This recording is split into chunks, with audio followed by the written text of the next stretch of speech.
Hello there, and welcome back to the Deep Dive. It's really great to have you with us today. Good to be here. Today, we're stepping into this really interesting space of imagination. It's kind of tender, but also, deeply thought-provoking. Hmm. Just picture this for a second. What if you had the chance to spend just one whole day with Jesus? Like right here, right now, Not back then, but today. in our world. Exactly, in your world. Wow. That's quite the hypothetical, isn't it? It really makes you stop and think. It does. Like, what would you really want to ask him? What would you even do together? Yeah, it cuts right to the heart of, well, what matters most in that relationship, doesn't it? Absolutely. And well, that's actually what sparked this whole deep dive. We got some fantastic source material from one of you listening. Basically notes from a group discussion where people were exploring this exact what if. Interesting. So they were really wrestling with this idea. They were. And asking some really raw, honest questions. Trying to connect this imagined day to the messiness of modern life. And just dreaming about being in his presence. So our mission today is what? To sort of dive into their conversation? Exactly. To unpack the things they were thinking about, the questions they have. Okay. And the hope is that by exploring what came up for them, it might act as a mirror for you, helping you think about your own connection with Jesus. How his words actually apply to your life now. And his companionship. Not just as an idea, but something real right here. It makes sense. So where do we start? What did they talk about? Okay, so digging into these notes, the very first thing that jumped out was someone wanting to go fishing with Jesus. Fishing. Okay. Like just hanging out. Well, yes, but also specifically asking about, like, catching a miraculous amount of fish, like Peter did in the Gospels. Right. That story in Luke, where they'd been fishing all night and caught absolutely nothing. Total exhaustion, empty nets. Yeah, seasoned fishermen, totally skunked. And then Jesus gets in the boat and tells Peter, go out deeper and let down your nets. And Peter's like, Master, we worked hard all night and haven't caught anything. You can almost hear the weariness, right? Totally. But then he says, but because you say so, I will let down the nets. That obedience, even when it felt pointless. And boom, fish. So many fish, the nets started tearing. They had to call over another boat to help haul it all in. It's such a vivid picture, isn't it? Obedience, even when it seems counterintuitive, leading to something completely unexpected way beyond their own efforts. Definitely. What's interesting in the group's notes, though, is that it wasn't just about the miracle haul. Oh. Well, they mentioned wanting that, yes, that tangible sign of God's power. But they also talked about wanting the quiet connection while fishing. So it's a mix, not just show me a miracle, but also I want to just be with you in this ordinary activity. Exactly. It suggests it wasn't only about proof, but also that simple shared experience, just being together, casting a net. That really points to something deeper, I think. It's maybe less about demanding a miracle sign. And more about being present with him, listening for his direction, maybe? Yeah, especially in those parts of life where you feel like you've been casting your net all night and coming up empty, The miracle often follows the act of obedience, doesn't it? Not the other way around. Right, so it makes you wonder, listener, where are you feeling like you're just casting into emptiness? What might a small step of obedience look like there just because he prompts it? It kind of reframes that desire for the miraculous, makes it more about partnership, about trusting him, even in the ordinary, unproductive seeming places. Yeah, that's well put. Okay, so moving on in their notes, the conversation shifted a bit. It went towards beauty and finding quiet moments. Oh, interesting. How so? Someone imagined asking Jesus if he likes art and, like, wondering what music in heaven sounds like. They even mentioned a verse from Zephaniah about God singing. Zephaniah 3.17, such a beautiful verse. He will rejoice over you with singing. It shows God's delight, his joy in us. And alongside that artistic side, someone else just wanted the simple act of watching a sunrise with him, quietly, which made them think of that bit in Mark where Jesus gets up early to pray. Mark 1:35, yeah.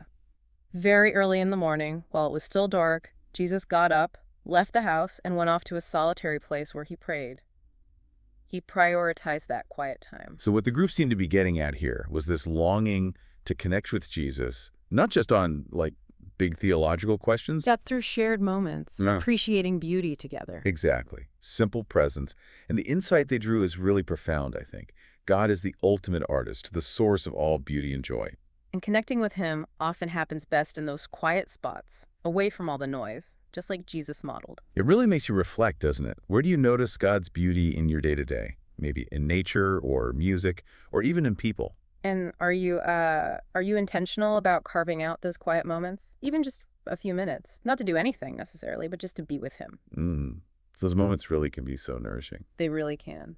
Now, this next bit from their notes, this really grounds the whole hypothetical day firmly in reality. Someone wanted to ask Jesus about workplace ethics, dilemmas at the office. They even imagined him spending a whole day at their job with them. Wow. That's very relatable. Yeah. Work takes up so much of our lives, and it's often where our faith gets really tested, isn't it? Totally. And their question immediately made them think of Jesus' words about serving two masters. Yeah. God and money or God and worldly success. Right, Matthew 6. You can't really serve both fully without compromising somewhere. And you could feel the tension in their notes, that push and pull between, trying to live out your faith and the pressures or those ethical gray areas you run into at work. It's a real struggle for so many people. But the insight that came out of this desire was pretty powerful. It's basically that following Jesus isn't just for Sunday or your private life. It's meant to soak into everything, including your 9 to 5. Yeah. Aligning your work decisions, your ethics, with his kingdom values, that's part of being his disciple, even when it's really, really hard. And that idea of imagining him there at your desk or, on the shop floor, that can be a really practical anchor, can't it? A reminder in the moment. It's a challenge for sure. Thinking about your own work situation. Where do you face those ethical rubs? How might actually picturing Jesus there, seeking his perspective, change how you handle things? It definitely shifts the perspective, makes the mundane feel, sacred.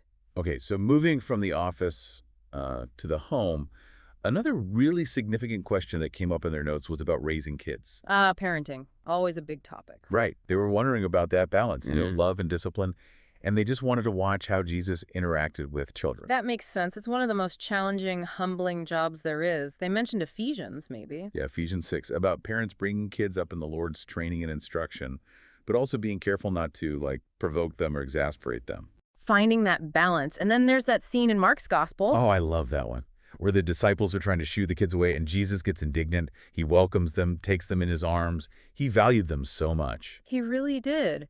So the group's desire to just observe him speaks volumes about that universal search for wisdom in guiding the next generation. It's not just about rules, is it? It's about shaping hearts. Exactly. And the insight here seems key.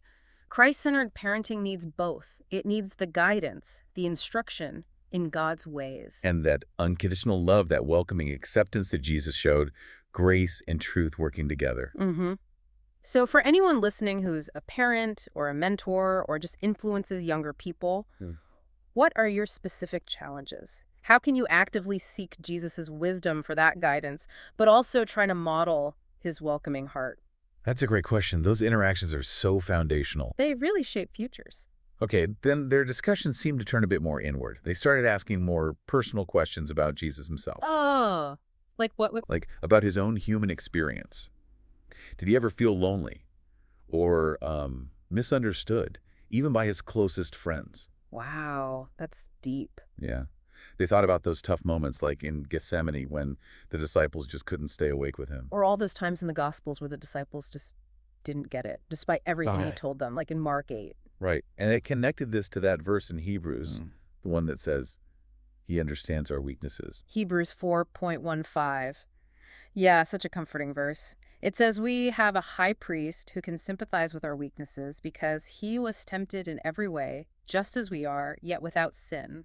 That connection is it's incredibly powerful, isn't it? He wasn't some distant God just looking down. He lived it. He felt the pain of isolation, the frustration of not being understood. All those human emotions. And the insight here is huge. His humanity isn't just some theological idea. Yeah. It means he gets it. He doesn't just sympathize from afar. He truly empathizes because he walked this road. He knows what loneliness feels like. He knows misunderstanding. Which means it means we can bring all of it to him, right? Yeah. Our most vulnerable feelings, our deepest hurts.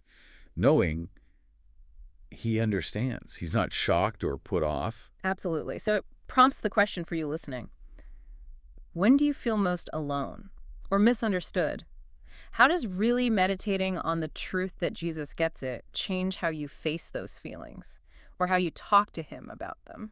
It really does open up a whole new level of potential intimacy, doesn't it? For sure. And bringing it right up to the minute, the group also wrestled with, modern life and tech. Oh, interesting. Like what specifically? They wanted to ask Jesus about, well, the whole social media age, the pressure to project a certain image, people showing off online. They connected it back to Jesus's teachings in Matthew about doing things for show. Ah, Matthew 6 again. Praying, giving, fasting, do it for God, not for human applause. It's about the heart motivation, not the outward performance. Exactly. And they also specifically wondered about kids and smartphones, maybe thinking about that verse in Colossians. Colossians 3.23. Whatever you do, work at it with all your heart as working for the Lord. That applies to everything, even how we handle technology. It's amazing how ancient wisdom speaks right into these brand new challenges, isn't it? It really is. The connection they made is spot on. Navigating social media, fighting that need for validation, managing screen time. It all needs a spiritual lens. And the insight they pulled out is so relevant for today. Our motivation matters most. Why are we posting? What are we consuming? How are we using these devices? Is it just for appearances, or is there a deeper purpose? And realizing that even how we use technology or guide our kids with it can be done as for the Lord, bringing intention and honor to God even in that space. It's a real challenge, though. How does your faith actually intersect with your tech use, your social media? Could you reframe some of that engagement, seeing it as something done for God? That's a powerful reframing. It's also worth mentioning, alongside all these deep questions, the notes also included some really simple things, just imaginative activities they wanted to do with Jesus. Like what? Like painting together or showing him modern technology, just seeing his reaction, walking through a busy market, cooking a meal. Just companionship. Yeah. Those simple desires say so much, don't they? It wasn't all about big answers or dramatic events. They just longed for real, shared presence, experiencing everyday life with him. Even the mundane stuff. Exactly. And this is where their whole discussion took this amazing turn. Oh, yeah? After imagining this whole day, all these specific scenarios, this beautiful, almost liberating realization dawned on them. What was that? That they don't only have to imagine this one special day. Because Jesus isn't limited to a what if. He's always with them. Yes. That's the foundational truth, isn't it? It really is. They brought up his promise at the end of Matthew's gospel. Surely I am with you always to the very end of the age. Always. And someone even mentioned that other verse in Matthew where 2 or 3 gather in my name, there am I with them. They realized he was right there in their discussion about him. Wow. That's powerful. So the biggest takeaway wasn't just the imagining, it was realizing they could ask these questions now. They don't need a hypothetical day. Right. They can seek his perspective through prayer, listen for his spirit, and find guidance right there in the Bible. His living word speaks to all these modern worries. Did they give examples? Yeah, they did. Like finding real peace from Psalm 23 when things felt chaotic, or getting clear direction from Proverbs when facing big life or work decisions. Trust in the Lord with all your heart. Lean not on your own understanding. In all your ways acknowledge him, and he will make your path straight. Yes, that same Jesus is here, accessible today. That changes everything. It really does.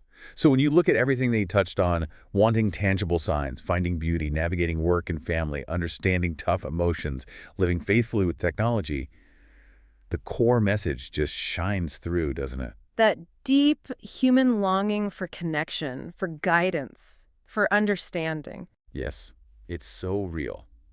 And the incredibly hopeful truth is that Jesus is present, always, ready to meet us right in the middle of our messy, complicated, everyday lives. He's not waiting for a special invitation. He's already here. So maybe this is the thought to leave you with as you go about your week. Considering all those questions this group explored, if you could ask Jesus one specific thing right now, what's on your heart? What's that one question? And then how will you intentionally make space to seek his response this week? Maybe through quiet prayer or by opening up the Bible. Knowing he is with you as you do that, as you seek him. Absolutely. Well, thanks so much for diving deep with us today. Yeah, this was good. We look forward to our next exploration together. Perhaps next time we can explore how seeking Jesus in this way really starts to shape our daily lives day by day. Sounds great. Until then.